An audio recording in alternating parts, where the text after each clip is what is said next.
This is a 2004 map of Jordan. Now, if you go back to the 90s, or the 70s, or the 60s, or even the 50s, there it is, Jordan, still there. Now, if you go back just a little bit earlier to the 40s or the 30s, it was actually called Transjordan. And that begs the question, why is there a country called Transjordan? 30 seconds of history, go. World War I, British against the Ottomans. British support a small group of Arabs who were part of the Ottoman Empire but revolt against it, led by the Sharif Hussein of Mecca, who had two sons, Faisal and Abdullah. Faisal took over Damascus, Abdullah took over the Hijaz. The French deposed Faisal, Abdullah went after the French, and while he was in transit, he wound up in Transjordan. And in exchange for not attacking the French, the British offered him a state where he was, in Transjordan. And wallah, there was a state in Transjordan. The guy appointed by the British to be the king of Transjordan, King Abdullah, he debated between the names Sharq al-Urdun and al-Sharq al-Arabi, East Jordan and the Arab East.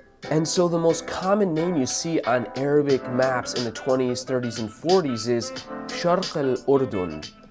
East Jordan, Transjordan. I want to say East Jordan, but it's always translated into English as Transjordan. There was actually a map made using the rejected name in 1923. Here it is. The region's called al-Sharq al-Arabi, or the Arab East. Now we're going back to the late Ottoman period. The region that became Transjordan and Jordan was part of the district of Syria. Now, if you go back to the 1880s, you get some maps with some weird names like the Hawran or Mount Moab or the Syrian desert. Actually, that's not that weird. Those are all pretty common. Now, here's another map of the same region. It's just Barr Sham, or the land of Sham, which doesn't really translate that well to English. The land of Syria and Palestine and Jordan and Lebanon and parts of Saudi Arabia. Like, how do you translate Sham?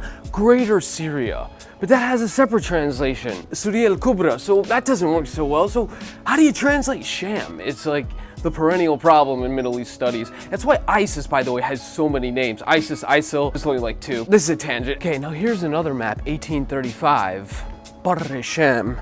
I know what you're thinking, same map, right? Map thieves. Think again, check out the font sizes. But let's go back even further. Check out this 1803 Ottoman map. There obviously is no Jordan here. Instead, this area is called the Arab Wilderness, and this area is called the land of Palestine. And the last few maps we've got here are all maps depicting what the land looked like during biblical times. 1734, what were I'm not looking at anything. 1730s, 1680s, you get the idea. They were all just maps of the Bible, okay? Hey guys, if you like this episode, give me a like and subscribe. Until next time.